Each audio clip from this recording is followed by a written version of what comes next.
gentlemen, let's get into this. Now, the story that I pulled is from one of my favorite places to get stories, and that, of course, is Windows Central. Now, normally, we talk about Jez Corden on a regular basis because I like Jez. I know him personally. Great reporter, tip of the spear when it comes to journalistic integrity, in my opinion. Now, if yours is different, that's fine. But the story that I pulled was written by Brendan Lowry.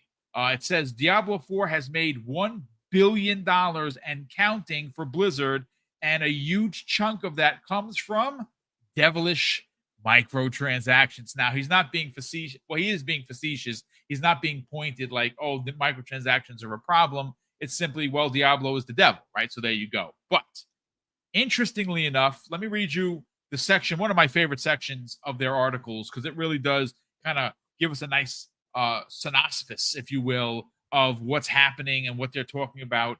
It says, what you need to know section. And it says Blizzard Entertainment's popular action RPG Diablo 4 was one of the biggest games in 2023 and has continued to be a huge success in 2024.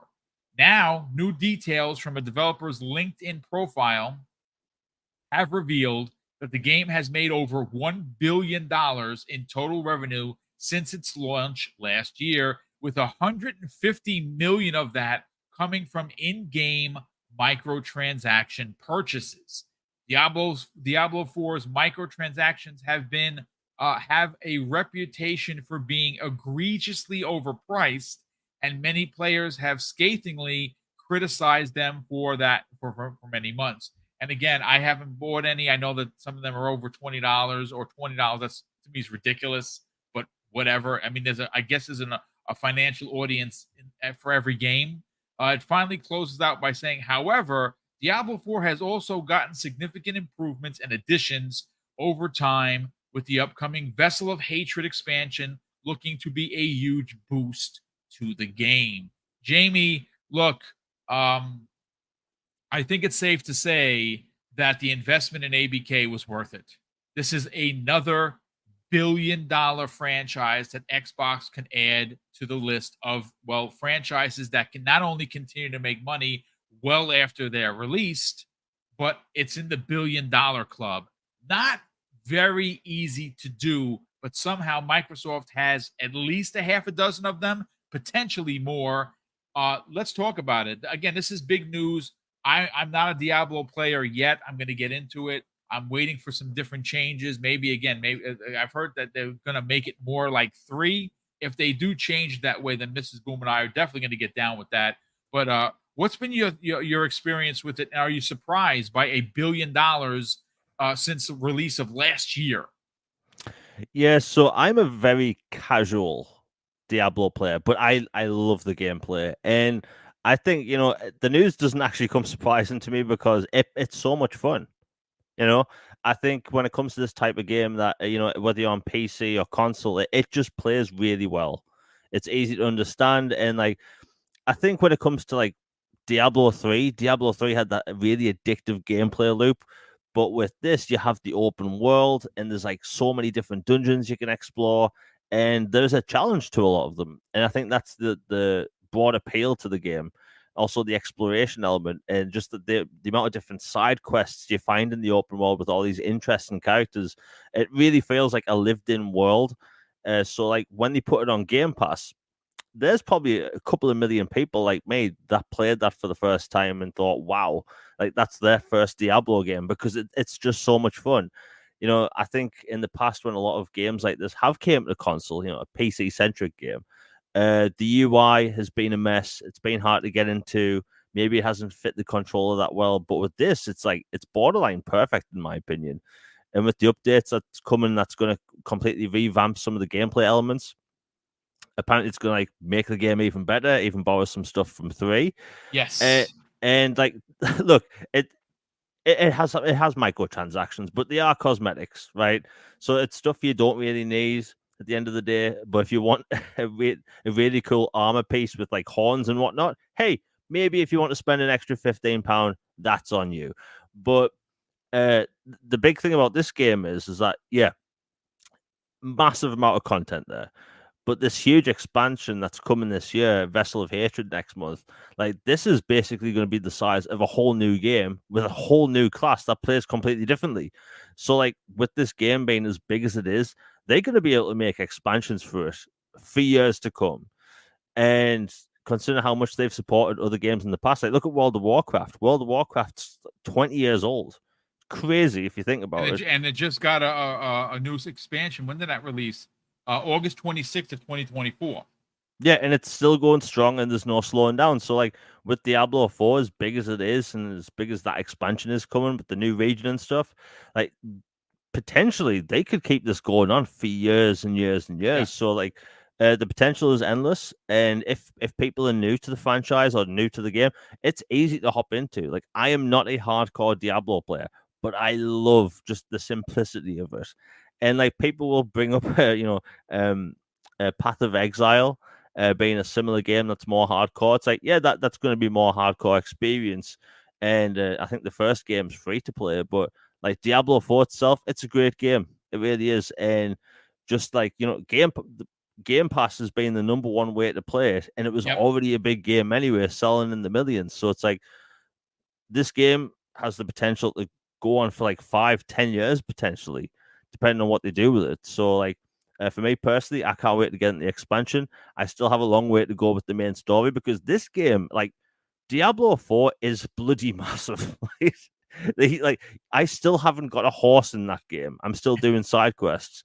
So like I'm wandering around for hours just doing side stuff and I love it. The simplicity of the combat, it's just so cool. The amount of enemies on screen, like people will talk about all day about performance and whatnot. Like, but when you play that game and there's like 50 enemies rushing towards you and you're playing as a sorcerer, you genuinely feel powerful even early on in the game. So if like people are new to the game, or like I said with the franchise, hop in. It's in Game Pass. It's just great, and I'm looking forward to the future of it because it could be endless potential, really.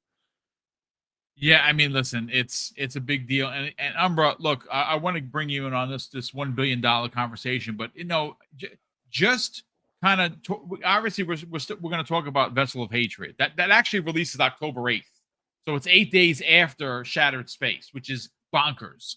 But when you hear, this is just a thought that popped into my head because I was looking at a list of stuff.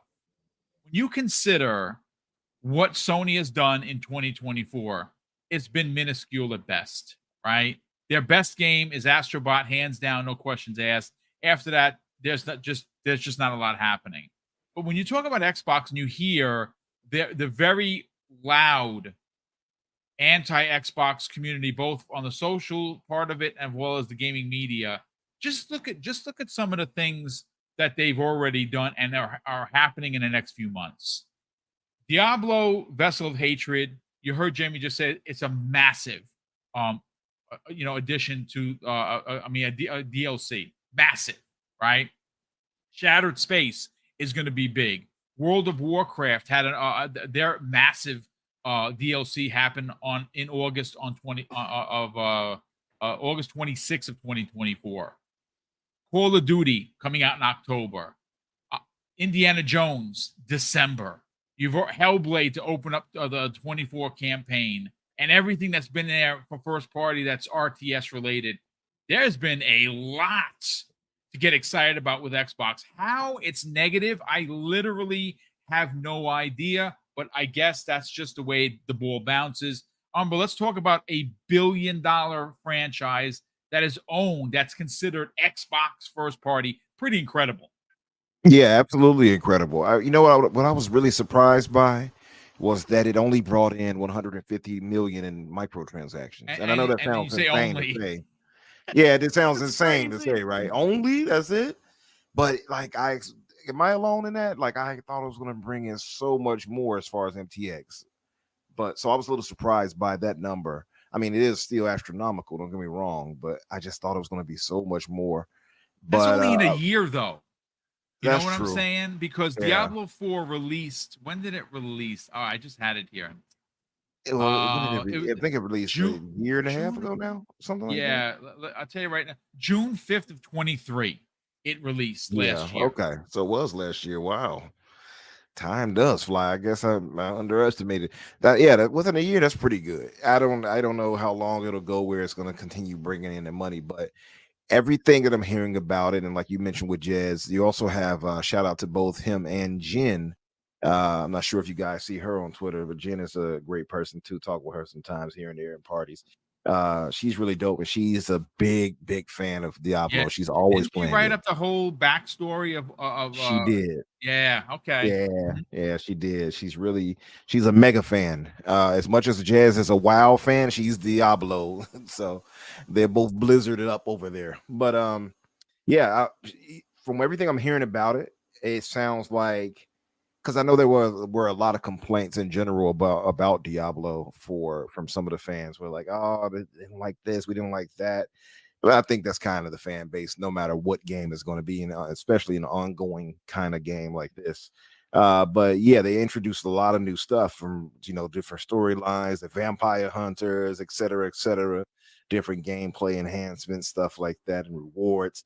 So then they really listen to the feedback from the community. I really appreciate how they're handling it. And I mean, I think I kind of expected it to be really, really solid. Everything we saw leading up to Diablo 4, as far as dev videos and things like that, all looked like, yeah, this game is going to be dope. That's one. Plus, you got Rod Ferguson there. You had to know it was going to be good, right? So shout out to all of them there, the devs that behind Diablo 4. And really excited for the new expansion. I might have to get back into it, man. It's one of those things where, because I have my Quan, the Shadow of Space drops on the 30th. It's one of those things where I'm like tempted to jump back into it, but it's like a time is an sink. issue, brother. Yeah, It's just not enough time in the day, there's man. not enough time. It's a time sink, and my buddy was asking me, "Why don't you jump into WoW?" I'm like, if I jumped into WoW, I'll miss out on all the other games I want to play. It's Then just you're not worth doing it. Yeah, as much as I want to try it out and to get into it, I just can't. I mean, it's an MMO. I just it's going to take all the time in the world to play. I'm not good at balancing, and like I'm the type 2 boomer. We were talking about how we will put so much hours like to into a venture game. off. Yeah, like imagine the time I put into Diablo. I didn't even look at my hours on that, but I know it's ridiculous too, right? And I know there's people that's way beyond me right now, but I'm just saying, like, even for the time I did play it, I put a lot of time into that thing, and I was like really into it, from looking up craftings and builds and things like that for my characters. Like, it's a lot, So that's the one thing about games like this, is that it takes a lot to get back into, to try to balance it, because if I do it, I don't know how to go halfway in. There's no such thing as halfway crooks, as they say. Well, that much is true for me when it comes to games. I'm no such thing as halfway gaming. If I jump into that game, I'm in that game. You know what I mean? I'm like EA Sports. But I just feel like I definitely do want to give it a try when the new expansion drops and things like that. You said it's dropping soon, right? What, Festival of Hatreds is 8th, Yeah. the 8th of October, a week, 8 days later. Yeah, so like, yeah, I mean, I don't know. I want to play it, but it's like, man, if I do, That's I'm it. gonna Your life's yeah. over. Your life's over.